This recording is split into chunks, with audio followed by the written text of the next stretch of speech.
You're listening to the Savvy Social Podcast, the show for budding entrepreneurs who want to understand the how and the why of social media marketing.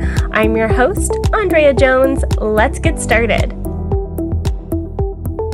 Hey, welcome to episode number 37 of the Savvy Social Podcast. I'm actually getting ready to head out to Alt Summit out in Palm Springs next week. So if you happen to be in Palm Springs and you're headed to Alt Summit, check out my presentations. I'm doing a presentation on Tuesday morning at 9:30 a.m. And on Thursday at 11:30, we're going to talk about the power of Instagram. So definitely check that out. Also, I'm hosting a meetup for podcasters on Wednesday night at 6 p.m. Check the app for details. I'm pre-recording this, so I'm not exactly sure what all the details are. I just know it's going down. And I'd love to meet you guys and hang out. It's going to be a lot of fun. I'm really looking forward to that. Okay, so this episode is brought to you by Social Report, which is the world's most complete social media management tool and my social media management tool of choice. We love using Social Report for our clients, and you can try it out for yourself for 30 days for free. Click the link in the show notes or go to socialreport.com. Let them know we sent you your way. They are really great supporters of the show. Now, today's episode, I'm talking to Courtney Chaal, who is the founder of the Rule Breakers Club, where she teaches women how to package and sell their brilliance. She's pretty much the only person who can make writing sales pages fun and hint that involves rainbows and a pot of gold, which I love. Her work has been featured on places like Inc.com, FastCompany.com, CreativeLive, and the Huffington Post. Now, she's originally from Michigan, and she started her business in Paris, and now she currently lives in BC, and we kind of connected over Instagram because she's working on her citizenship as well. For those of you who are new to the show, I am from Atlanta, and I became a Canadian citizen November 20th of 2018. So I am a proud Canadian now, and Courtney is working on that too. So we connected over that. Really looking forward to this interview. I know you guys will love it. So let's just dive right in.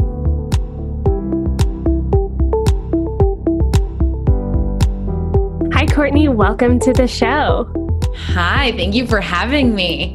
I'm so excited to talk to you today because I've been creeping you on Insta for a while, so we'll definitely get into that. But I want to just start with your story. So how did you get started working in the online business space? Yeah, well, I love that question always because I don't have, I think, the typical entrepreneurship journey, but I also think a lot of people can relate to my kind of way of backing into entrepreneurship, which is really the entrepreneur on accident scenario, right? So I didn't grow up being like, I'm going to run a business one day and having lemonade stands and being really industrious. I was always the creative artsy kid. And I just always wanted to be able to express myself. It wasn't ever in one specific channel, like I'm going to do painting or I'm going to do music or I'm going to do it was just sort of in general. I just love all of it. And so I never knew what to do with that as a career. I ended up getting a French degree, which I don't know, felt was really creative. And I got to go hang out in France for a while. And when it came to figuring out what I was going to do, to make money in my career, I was actually living in Paris at the time and feeling the pressure of, okay, I've got to figure something out so that I can't, just live in Paris on no money forever, unfortunately. And I stumbled into this online business world and I was like, ooh, that looks fun. So I just really hit me in all the right ways. I got excited. I could see the possibilities. I realized that I could, live and work from anywhere and make money and work with people. And I never, ever looked back. My business has changed a lot since then. I haven't had the same business at all, but I haven't looked back at all in terms of wanting to do my own thing. Mm-hmm. Oh, if you don't mind me asking, what did you start off doing? Yeah, so it's interesting. So I was really mindful about assessing, the traditional, okay, what are you good at? What do you love to do? And what will make money? You kind of making the list of the things that fit into all of those columns. And I did that as an exercise. And the thing that kept coming up for me was writing. But like writing to me, it was always this like, well, you're never going to make money writing, which is a very limiting belief. But that's the cultural narrative that we have around writing. And so I tried to feel like, okay, what would be a way I could use writing but actually make money? And the thing that kept coming up was it was 2009, 10, 11, around that time. And it was in the middle of the recession. So a lot of people are struggling to get jobs. I had training writing resumes. So I started out writing resumes. Yeah, crazy. Crazy because it's so, I've never had a real job. So that's hilarious in and of itself. Like, and I was helping people get jobs and it was working. Like I was good at it. Like resumes were working. They were getting interviews. But at the same time, it's very similar to copywriting, which is what I ended up doing, writing copy for online business owners and sales pages and helping them to launch their products and services online. Because it's all just language to sell yourself. So a resume, a cover letter, a website, a sales page, an email, it's all the same thing at the end of the day. But yeah, I realized after a little while, I was like, I'm not loving this resume writing thing so much. Like it's such and job seekers are not typically that invested in wanting to spend a lot of money on their resume. So at least the people I was going after. So I really liked working with entrepreneurs a lot more.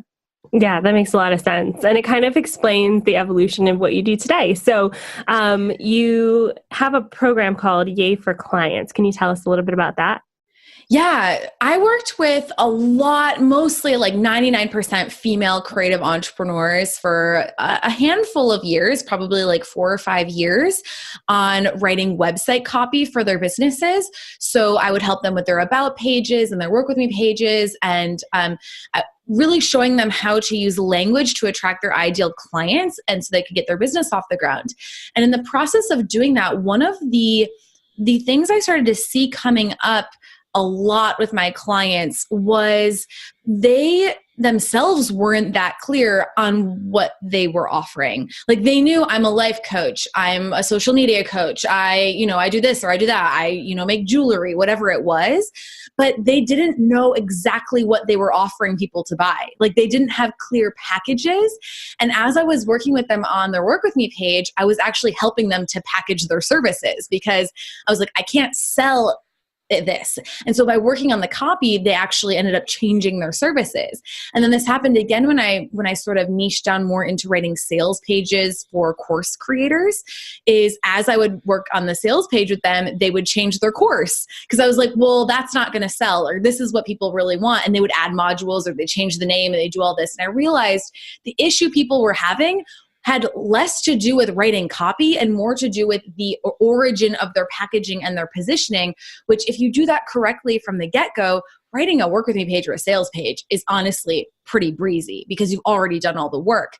But if you create something or you're kind of nebulous about what you're offering and you customize things for all your clients and it's always kind of different and you're not really sure, it's going to be really hard to sell it. And so Yay for Clients is a program where I teach entrepreneurs how to create a signature service so that they can book out that one service and make a full-time income from their business versus like freelancing or writing proposals and customizing their work for all of their clients.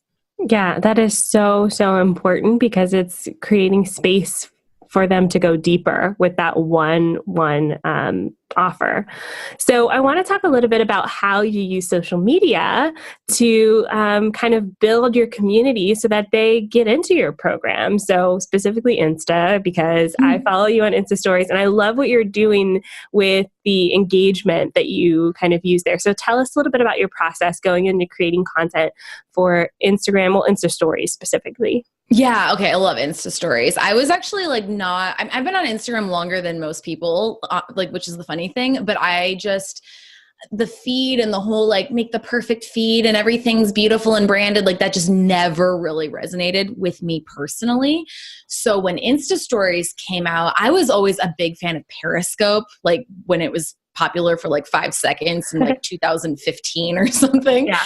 And when Periscope kind of started to die out, I was really sad because I really found my stride with that. And I feel very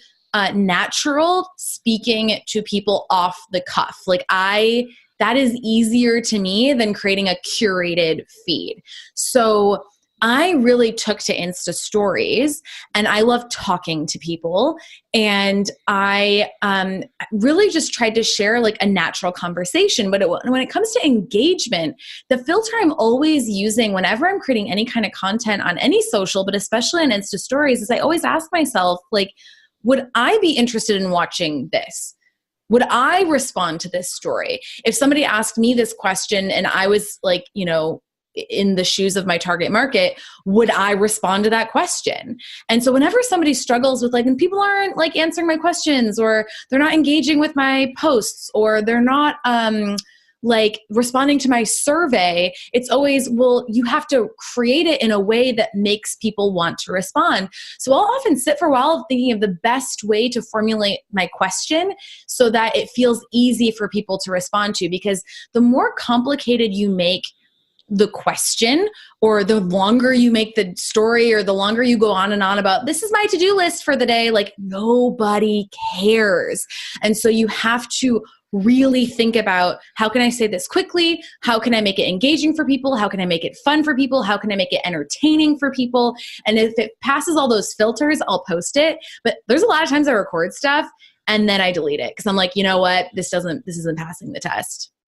That's such a good test, because honestly, in the spaces that we're in too, we often work with people who have the same ideologies as us, who do business the same way we do business. So obviously we want to speak their language. So I love that you kind of ask yourself those questions before you post something, whether it's something that you personally would be interested in. So when you are creating your stories, I noticed that you ask a lot of questions, and that kind of encourages some engagement. So can you tell us a little bit about some of the wins that you've had from that? Like, what are some nuggets or highlights from encouraging that engagement?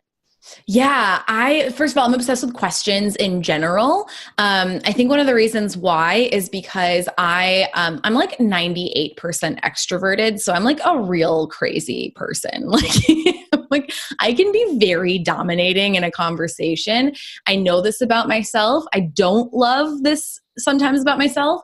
So I try really hard to be mindful of not just like spraying my opinions and things I want to say. And so asking questions, I'm always like making an intention whenever I go into a social situation, like, okay, ask questions, because it doesn't necessarily come naturally to me.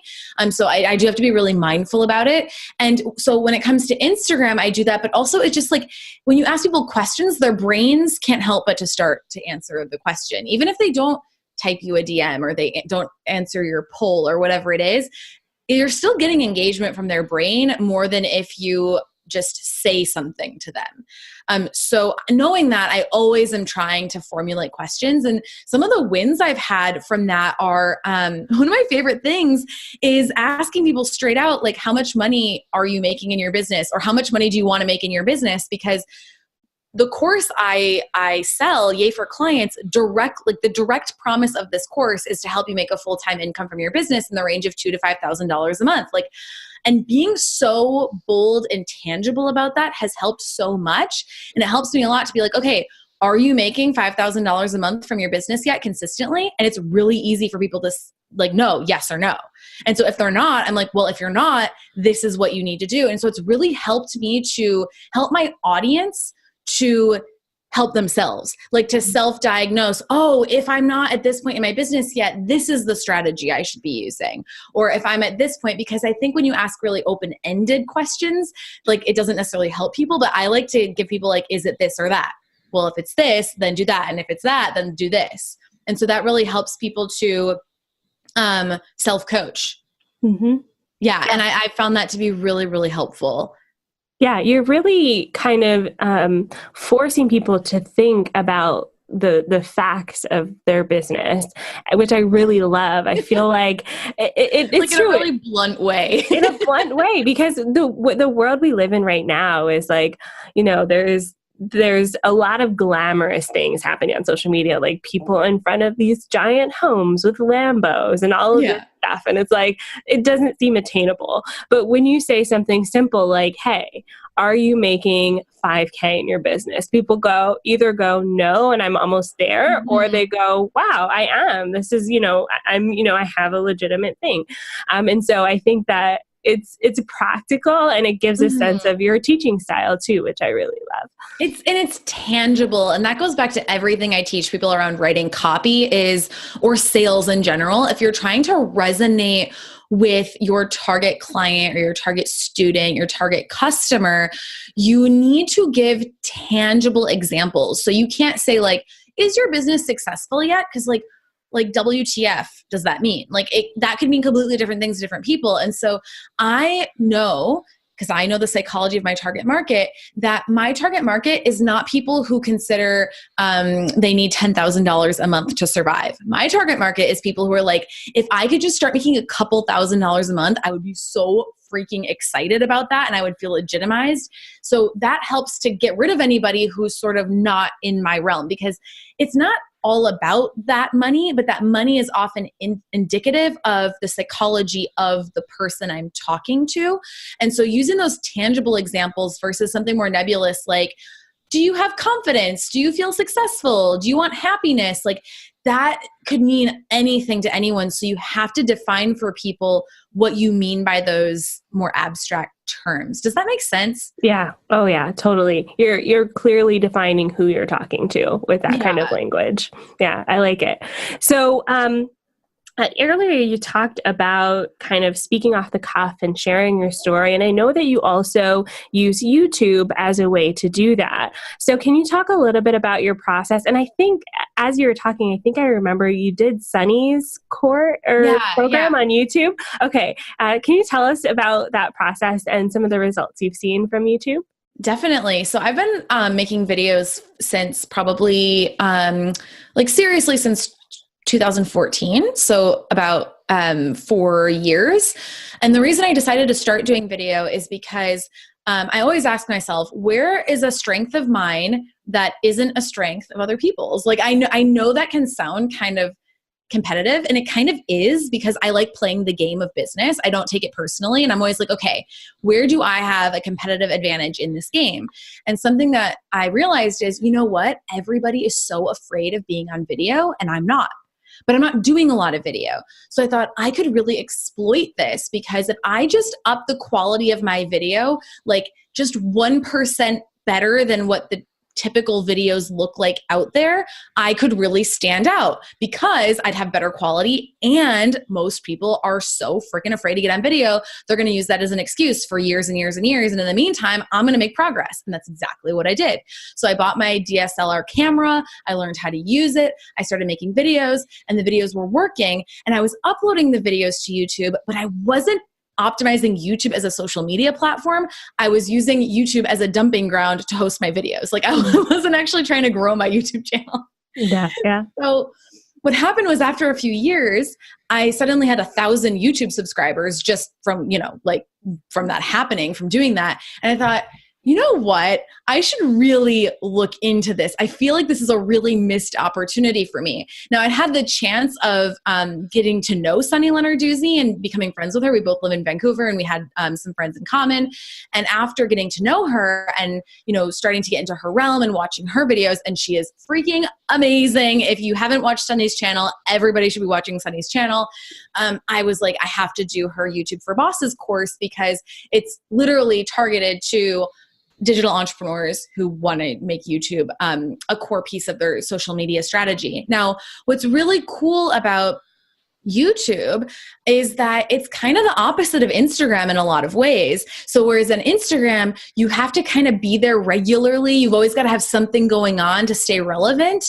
It's a very now platform, and it's very social. Whereas YouTube is actually a search engine. And when you put a video on YouTube, it's going to gain traction over time. It's going to get more and more SEO juice. YouTube is the second biggest search engine in the world, owned by the biggest search engine in the world. And so you can get a ton of traffic from YouTube, whereas you can kind of nurture those relationships more on Instagram. And so I think that using both of those platforms is a really cool combination, because I'm going to be honest, at the time of this interview, I haven't posted a YouTube video since I think maybe late August, early September. And right now we're talking, it's January. So it's been several months at this point. And my YouTube channel is still growing. I'm getting more and more traction on it. We have opt-ins connected to it. People are going into our funnels, buying our courses, and so that's really cool. So on a day-to-day basis, I can be on Instagram and, makeup free, yelling at people to do things. And then I can just let YouTube coast a little bit. Yeah, I like that. I like that you're using the combo move of the instant fact of Instagram and then the kind of almost evergreen, ever growing aspects of YouTube to build up your brand. And I think it's important to note too that you mentioned you're playing the game of business and you're leveraging your skills. And I think that is an element of social media that sometimes we miss. It's easy to look at someone else's account and go, oh, I want to do that, or I want to be that. But if that's not who you are, or if that's not a skill of yours, then it's going to be really hard. But there are other things you can do, like you used video, you use Instagram stories, because that comes naturally to you. And so I think that's a really important thing to highlight for some of our listeners.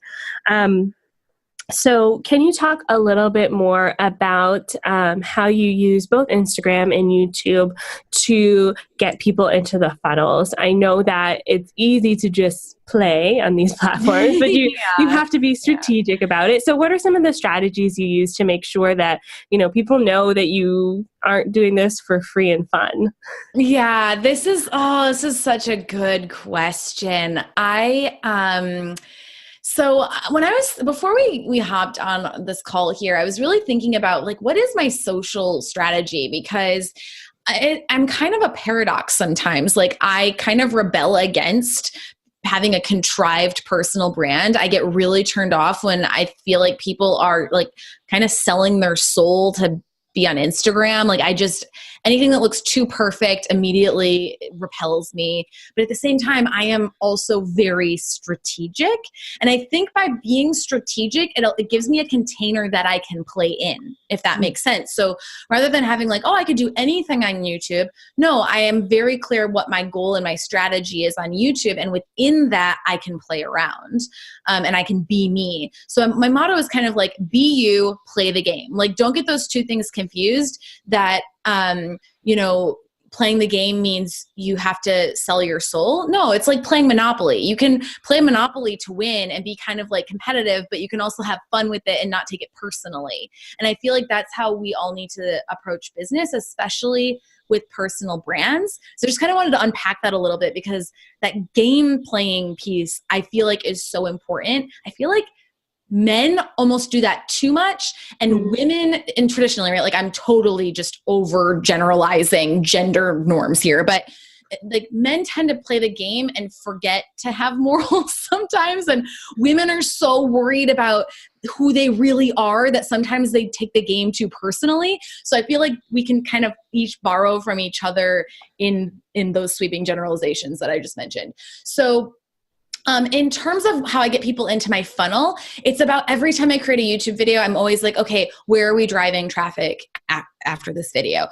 When I'm on Instagram, I'm always thinking, okay, I try to do a balance of sharing just kind of off the cuff random personal stuff, and then okay, a few times a week I've got to promote this, I've got to send people this way, I've got to ask people a question about this topic to get them thinking about it. And so we have our link in profile on Instagram, where I have the entrance points to our main funnels essentially. And so I just rotate, okay, which one am I going to talk about this week or this month, and what feels like the most natural one to go with. And so I'm constantly sending traffic in both directions. And then another thing I'm doing is I think you have to go deep versus wide. So is really engaging with people in DMs, actually talk to people, ask questions and figure out where they're at. Don't spam them to buy your crap. Nobody wants spammy people on Instagram. There is enough of that. But just I asked people this week, I said, hey, is your goal to get more clients or to sell your course? And everybody who said get more clients, I'm DMing them and like, okay, tell me about your services. Like, let me see if there's anything I can, like, I'm not spamming them, hey, go buy my course. I'm engaging them in conversation. So I feel like it's just the human part is missing sometimes. Oh yeah. About funnels. Oh yeah. I feel like sometimes because it's such a digital world and because we can literally connect with almost anyone we want to, we forget that there's humans on the other side of the screen and we need to add that human element. So I like that you lead with that. You lead with questions, you lead with interest, because that's really the power of connecting with people. It's so much easier than giving people unsolicited advice. Yeah. And ask I don't questions and let them have the answer. And you literally have the easiest job in the world. Stop making it harder than it needs to be. Yeah. Yeah. Like if I get one more message about, I don't know, something that I'm not interested in, I just want to know who's getting into this stuff. Who's recommending this? Yeah. Like who's some guru out there is telling people to do this and they need to stop because nobody likes it. No. Oh, awesome. Okay. So we're pretty much done with our interview and you talked about your freebies. So I want to know, and I'm sure the listeners want to know, I know you have one that's about getting more clients now. Tell us more. Yeah. So I have this checklist. It's called 64 actions to get clients now, or ASAP. And essentially really what I did honestly is I went through my course and I pulled out, I went module by module and I pulled out just a handful of okay, what are some of the tangible things people can do that I'm willing to share for free? And so I put them into this checklist. It ended up being 64 things. So you don't have to do all 64, but we've had people just do a couple of the things. I just had someone message me this morning and was like, I just got 2 clients just from this checklist. And I was like, okay, I should probably stop giving away this checklist for free, but I won't. So that is a great freebie you can get. I'm sure you'll put the link below. And yeah, like use it, like get it and use it because it will help you to get clients. Totally. And I want to hear about it. I want to hear what works for you because it makes me super happy. Yes, the link will definitely be in the show notes. So check that out and then DM Courtney. So Courtney, what's your Instagram handle? Shout out. Yeah, my Instagram handle is at Courtney Chaal, and that's Courtney, Courtney, Chaal. Perfect. And that will be in the show notes as well for those of you listening. Thanks so much, Courtney. This has been great. Thanks for having me. It was so nice to be able to finally chat with you. Yes, it's definitely fun. Yay. Thanks so much for listening to this episode of the Savvy Social Podcast. For links and everything we talked about, please check out the show notes by visiting SavvySocialPodcast.com. And don't be afraid to continue the conversation. I'd love to have you inside of the Facebook group. You can search for us on Facebook or simply go to SavvySocialCrew.com. See you there. Bye for now.